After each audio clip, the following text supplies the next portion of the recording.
तो नमस्कार दोस्तों, मैं दीपक नागर, अधिशासी अधिकारी, आप सभी का दीपक इकोनॉमिक्स के इस चैनल पर स्वागत करता हूं।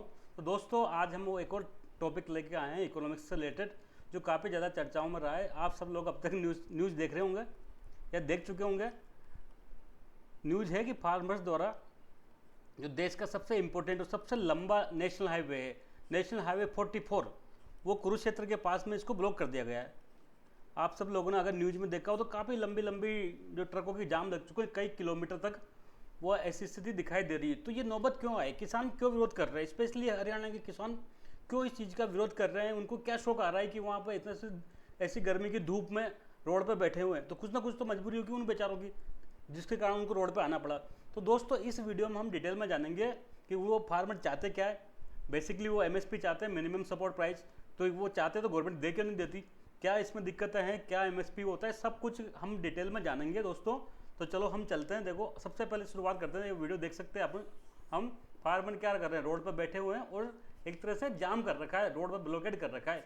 कौन से रोड को ब्लॉकेड कर रखा है? तो ये आप देख सकते हैं, ये बेसिकली देश का सबसे लंबा जो नेशनल हाईवे है, नेशनल हाईवे 44। ये दिल्ली से चेन्नई, वहाँ पर चंडीगढ़, बेसिकली इसका जो दिल्ली से चंडीगढ़ वाला पार्ट है, उसके रास्ते में पड़ता है। एक गांव है पीपली गांव, कुरुक्षेत्र के पास में। यहाँ पे फार्मर ने एक दो दिन पहले, आप लोगों को पता होगा, महापंचायत हुई थी।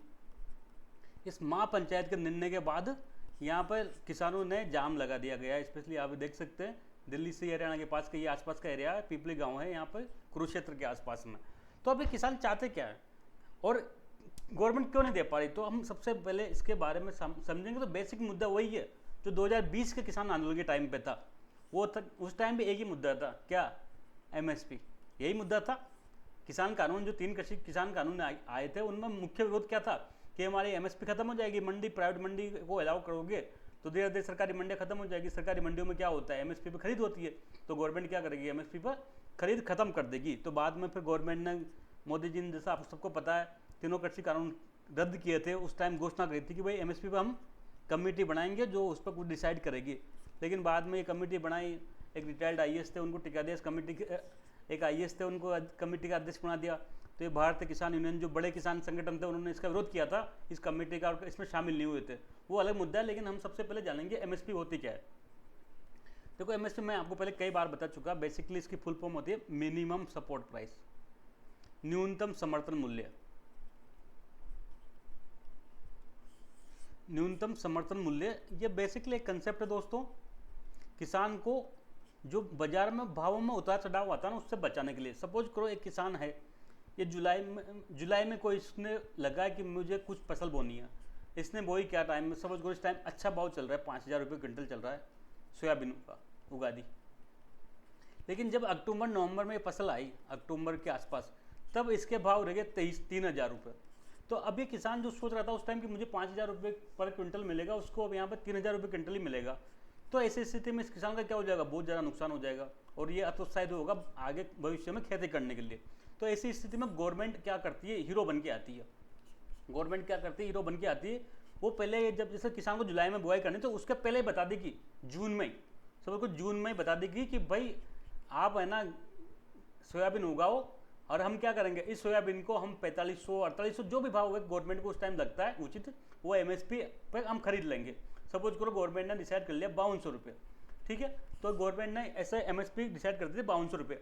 अब इस टाइम अगर 3,000 रुपये भाव है, तो किसान को क्या गारंटी है कि ये 5200 रुपये में गवर्नमेंट खरीद लेगी, तो इससे किसान का लॉस नहीं होगा। और अगर बाजार में भाव सपोज करो 6,000 होता, तो किसान बाजार में जाके बेच देता है। भाई MSP पे खरीदना गवर्नमेंट के लिए क्या करते हैं, किसान के लिए बेचना बाध्यकारी नहीं है। किसान जब बाजार में भाव MSP से ज़्यादा होगा तो वहाँ क्यों बेचेगा MSP पर, और जब भाव कम होता है बाजार से तब किसान बेचता है MSP पर। मोटा मोटी आप समझ के होंगे, भारत सरकार हर साल लगभग 23 फसलों का भारत में MSP डिक्लेयर करती है, 22+1। ये 1 बेसिकली गन्ना होता है, शुगर केन, इसका एक अलग कंसेप्ट होता है।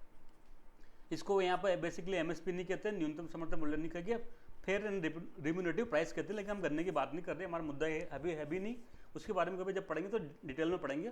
तो दोस्तों, ऐसे लगभग 23 फसलों का क्या करती है भारत सरकार, MSP न्यूनतम समर्थन मूल्य घोषित कर देती है उसको बुआई के पहले। मैंने अभी थोड़ा दिन पहले वीडियो बनाया था, जब जून के फर्स्ट वीक में। तो अभी इस साल गवर्नमेंट ने क्या कर दिया, MSP डिक्लेयर कर दी, एमएसपी डिक्लेयर कर दी कौन सी क्रॉप के लिए, खरीफ क्रॉप के लिए। भाई जुलाई में बरसात में जो फसल बोएगी लगभग ऐसी 14 क्रॉप्स थी, उनके लिए गवर्नमेंट ने क्या करी, अभी से एमएसपी डिक्लेयर कर दी है ताकि किसान अपने उसको भाव को देखकर निर्णय ले सके। तो अब ऐसे ही एक इन 14 दोस्तों फसल होती है, एक सनफ्लावर, आप सब लोग जानते हो सूरजमुखी। सूरजमुखी का फूल काफ़ी सुंदर होता है, ये तो सबने देखा होगा, मैं आपको एक बार दिखा सकता हूँ। ये देखो, ये सूरजमुखी का खेती होती है दोस्तों, काफ़ी सुंदर फ्लावर होता है। जिधर भी सूरज घूमता है उधर इसका फुल फ्लावर घूमता है, काफ़ी बड़े साइज में होता है। इसके फ्लावर से क्या निकलते हैं, बीज निकलते हैं, और बीज खाने के तेल के रूप में काम आते हैं। इतना तो आप लोग सब इसको जानते होंगे। तो दोस्तों ये सनफ्लावर का क्या होता है, बेसिकली ये खरीफ की क्रॉप है, मोटा मोटी खरीफ, कुछ कुछ जगह ये रबी की भी क्रॉप है। और गवर्नमेंट इसको बेसिकली, भारत सरकार इसको मेनली खरीफ का ही मानता है, और खरीफ का एमएसपी इसको घोषित करती है।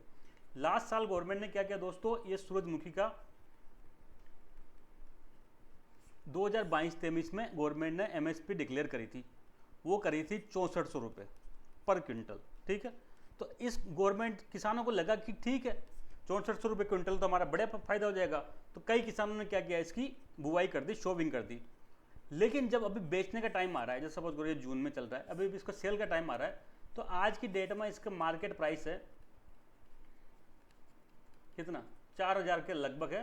क्वालिटी वाइज डिपेंड हो सकता है, 3800-4200 तक भी हो सकता है, लेकिन मोटा मोटी 4000 रुपये पर क्विंटल है, जो कि एमएसपी से 2400 रुपये पर क्विंटल कमी है। अब किसान अगर बाजारों में बेचे तो उसको 4000 रुपये पर क्विंटल मिलेगा, अगर किसान 6400 रुपये की एमएसपी बेचे तो उसको 2400 रुपये का फायदा होगा। तो अब किसान यही डिमांड कर रहा है कि हमको एमएसपी पर परचेज करो, आप क्या करो। फार्मर क्या चाहता है, फार्मर चाहता है कि हमारा जो सनफ्लावर है, सूरजमुखी की खेती है, जो सनफ्लावर की हमने खेती करी है, उसको आप एमएसपी पर परचेज करो। क्या करो, एमएसपी पर परचेज करो, जो कितनी है 6400 पर क्विंटल, ताकि हमको जो 2400 रुपये पर क्विंटल का नुकसान हो रहा है वो नहीं हो। लेकिन गवर्नमेंट इसको परचेज नहीं कर रही, गवर्नमेंट परचेज या प्रोक्योर नहीं कर रही। अब आप लोग कहेंगे कि सर ये क्या बात हुई, गवर्नमेंट तो हर साल खुशी डिंडोरा पीट के बड़े बड़े न्यूज में आते हैं, कैबिनेट मंत्री आता है, कैबिनेट कमेटी में डिसीजन होता है, cabinet committee on economic affairs प्रधानमंत्री की अध्यक्षता में बैठती है, उसमें डिसाइड होता है। अभी इसी साल वो हुआ था कि है ना, हम खरीफ क्रॉप पर 14 फसलें हैं, खरीफ की 14 क्रॉप, बाकी रबी की टोटल 23 क्रॉप पर एमएसपी पर खरीदते हैं। तो फिर ये खरीद क्यों नहीं रही, जब एमएसपी की घोषणा कर रखी तो गवर्नमेंट खरीद क्यों नहीं रही। तो यही कंसेप्ट आता है दोस्तों एमएसपी का ओरिजिनल। ये बेसिकली एमएसपी का कंसेप्ट, समस्या यही है। एमएसपी भी टोटल 22+1 23 क्रॉप पर घोषणा होती है, लेकिन गवर्नमेंट कभी भी आज दिन तक इन 23 फसलों की कभी खरीदारी करी नहीं है एमएसपी पर। केवल हम नाम मात्र के लिए हर साल फॉर्मेलिटी के रूप में गवर्नमेंट घोषणा कर देती है, और सामान्यतः इनके भाव क्या होते हैं फसलों के, उससे ज़्यादा होते तो गवर्नमेंट को खरीदने की नौबत नहीं आती। किसी साल आती है तब भी गवर्नमेंट नहीं खरीदती। गवर्नमेंट बेसिकली खरीदती है वीट, गेहूँ, राइस।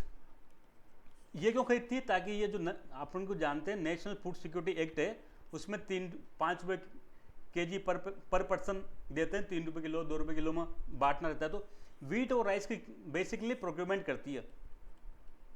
वो भी कहाँ से करती है, अधिकांश पंजाब से करती है, हरियाणा से करती है, और बाकी स्टेट से बहुत कम करती है। अदर स्टेट में लिमिट बांध देती है कुछ, भाई पर फार्मर 25 क्विंटल। ऐसे ही गवर्नमेंट वीट और राइस के अलावा लिमिटेड मात्रा में मस्टर्ड, सरसों, अगर आप लोग राजस्थान के किसान हैं, कहीं हमारे किसान परिवार से होंगे दोस्त, मेरे वीडियो देख रहे होंगे, तो सबको पता है कि सरसों, चना, ये भी गवर्नमेंट खरीदती है, लेकिन इनकी लिमिट बांध देती है, जैसे 25 क्विंटल पर फार्मर, बस इतना। इसका ऐसा लिमिट बांध देती है कि इससे ज़्यादा हम नहीं खरीदेंगे। ये 4-5 फसलें भी खरीदी, वो भी लिमिटेड में, केवल वीट और राइस की फसलों का ही अनलिमिटेड परचेज होती है, स्पेशली वो भी हरियाणा और पंजाब में। बाकी स्टेट में तो वो भी लिमिटेड ही होती है। राजस्थान जैसे किसानों में, जैसे स्टेट में तो गेहूँ भी बहुत कम खरीदा जाता है। तो केवल अब आप लोग समझो इसका एक और लॉजिक, फिर मैं थोड़ा बाकी बात बताऊंगा। तो बताओ एमएसपी का सबसे ज़्यादा फायदा किसको मिल रहा है, तो दोस्तों एमएसपी का सबसे ज़्यादा फायदा पंजाब हरियाणा के लोगों को मिल रहा है। इसी लिए लोग बार बार विरोध करते हैं। भाई जब 2020 में किसान आंदोलन हुआ तो उसमें सबसे ज़्यादा किसान कहाँ गए थे, सबसे ज़्यादा शुरुआत पंजाब के लोगों ने करी, फिर हरियाणा के लोग शामिल हुए, कुछ मात्रा में वेस्ट यूपी के लोग शामिल हुए। तो ये लोग ही क्यों विरोध करते हैं, क्योंकि फायदा एमएसपी का इसी को है। बाकी जगह के मस्टर्ड चावल खरीदते हैं कभी कभार, वो भी नहीं खरीदते, आधी बार खरीदते तो बहुत लिमिटेड खरीदते हैं। गेहूँ भी और चावल भी और स्टेट में खरीदते नहीं, बहुत कम खरीदते हैं। केवल पंजाब हरियाणा में वीट और राइस के अनलिमिटेड लगभग 100%, अगर पंजाब में हरियाणा और पंजाब में 100% वीट और राइस पैदा हो रहा है तो उसको लगभग 90% तक गवर्नमेंट खरीद लेती है। तो अगर कभी न कभी एमएसपी का कुछ बात बनेगी तो गवर्नमेंट सबसे ज़्यादा नुकसान किसको होगा? इन लोगों को होगा। इसलिए ये लोग बहुत सेंसिटिव हैं एमएसपी के प्रति। अपने राजस्थान के किसान, मध्य प्रदेश के किसान, महाराष्ट्र के किसान, इनको कोई लेन देन ही नहीं, आराम से सो रहे हैं। क्यों? क्योंकि इनको कभी फायदा लिया ही नहीं उस चीज़ का। अगर आप जिंदगी में ये आप अपनी निजी जिंदगी में अनुभव करोगे, जब तक कोई चीज़ नहीं मिले तब तक कोई दिक्कत नहीं है, लेकिन एक बार कोई चीज़ मिल गई फिर उसको छीन लो गवर्नमेंट, तब वो तकलीफ होती है, तब फिर है ना आदमी अपोज करता है। तो यही स्थिति है पंजाब हरियाणा की। वहाँ पे क्या उसका एमएसपी का लाभ काफ़ी टाइम से ले रहे हैं, तो वो अगर उससे थोड़ा सा छेड़छाड़ होती है तो इन लोगों को दिक्कत होती है। यहाँ तक तो बात मैंने ये उसकी बता दी। तो अब क्या मांग थी? तो गवर्नमेंट क्या कर रही थी? गवर्नमेंट ने बेसिकली क्या किया, ये मैंने यहाँ पर बताया इसको कि ये चना वगैरह खरीदती है। सनफ्लावर की कोई खरीद की कोई प्रक्रिया नहीं है। सनफ्लावर को प्रोक्योर करने की कोई प्रोसेस नहीं है गवर्नमेंट के पास में। तो अब ये किसानों ने क्या किया, इन्होंने सनफ्लावर पैदा कर लिया, प्रोड्यूस कर दिया। अब क्या मांग करें कि भाई इसको जब एमएसपी की घोषणा है तो प्रोक्योर करो। बस बात घूम फिर के यही है। गवर्नमेंट प्रोक्योर नहीं कर रही तो क्या करेंगे? इसका फिर विरोध के अलावा क्या तरीका बचता है? तो विरोध करो। तो किसान विरोध कर रहे हैं। इसके विरोध में क्या होता है? कुरुक्षेत्र जगह है, आप सब लोग जानते होंगे कुरुक्षेत्र। यहाँ पर एक महापंचायत हुई थी किसानों की। ये महापंचायत के बाद से किसान और भड़क गए। वहाँ के गवर्नमेंट कहीं ना कहीं, हरियाणा गवर्नमेंट की भी इसमें खामी है। हरियाणा गवर्नमेंट ने भी कहीं ना कहीं इसको, इतना मामले को जितना सेंसिटिव लेना था उतना नहीं लिया। और क्या किया, वहाँ के सीएम ने कोई ऐसी बातचीत करने का प्रयास विशेषकर किसानों से नहीं किया। अगर किसानों संगठनों से गवर्नमेंट, हरियाणा की गवर्नमेंट बातचीत करती तो शायद कहीं ना कहीं मुद्दे को सुलझाया जा सकता था, चक्का जाम वगैरह से बचा जा सकता था। तो हम एक बार इसको स्लाइड के माध्यम से थोड़ा डिटेल में देखेंगे, फिर थोड़ा कुछ और बचाव होगा उसके बारे में हम बात करेंगे।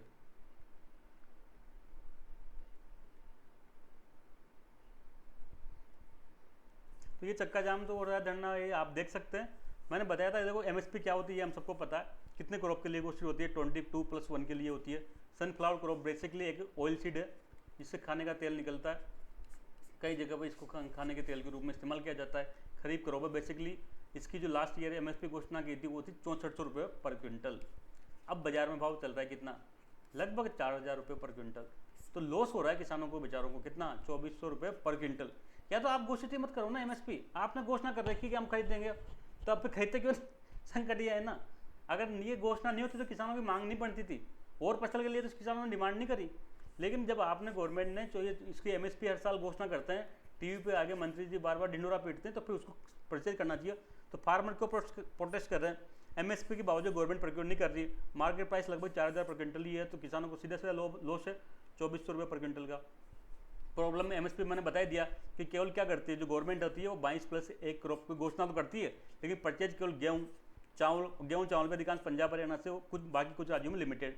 सरसों, चना ये लिमिटेड परचेज होती है, मुश्किल से 25 क्विंटल पर किसान, ऐसे ही होती है, इससे ज़्यादा नहीं होती। बाकी फसलों की फिजिकल प्रोक्योरमेंट नहीं के बराबर होती है।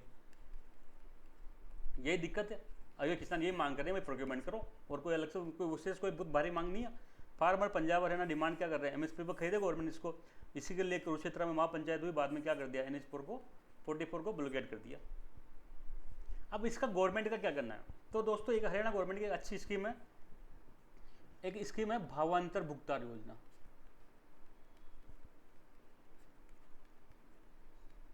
देखो ये योजना ये कहती है, सपोज करो जैसे कि मार्केट प्राइस है सूरजमुखी की 4000 रुपये क्विंटल और एमएसपी है 6400 रुपये पर क्विंटल। तो ये योजना कहती है कि हम इसको खरीदेंगे नहीं। हम क्या करेंगे? हम इसको खरीदेंगे नहीं, हम जो दोनों का डिफरेंस है ना, डिफरेंस कितना है 2400 रुपये क्विंटल, वो किसान के खाते में जमा कर देंगे। तो ये भी ठीक है, भावांतर भुगतान योजना का भी, उसमें कोई योजना में कोई कमी नहीं है। अगर आप मत खरीदो, किसान बाजार मंडी में जाकर 4000 रुपये पर क्विंटल बेच देगा और बाकी 2400 रुपये का आप उसके खाते में ट्रांसफर कर दो पैसा, तो इसमें भी कोई दिक्कत नहीं है। और ये हरियाणा की गवर्नमेंट है, उसने ये भावांतर भुगतान योजना में सूरजमुखी को शामिल कर रखा है। और सरकार ने एक इंटरिम रिलीफ के रूप में 1000 पर क्विंटल इसको कर भी रही है। 1000 रुपये पर क्विंटल भावांतर भुगतान के रूप में सीधा डीबीटी के माध्यम से किसानों के खाते में जमा कर भी रही है। लेकिन फिर बात घूम फिर के कितने आएगी? फिर बाद में ये आएगी कि ये 1400 रुपये कहाँ गए? भाई अंतर कितना है? 2400 रुपये पर क्विंटल का है, तो उतना भावांतर भुगतान में जमा करना चाहिए।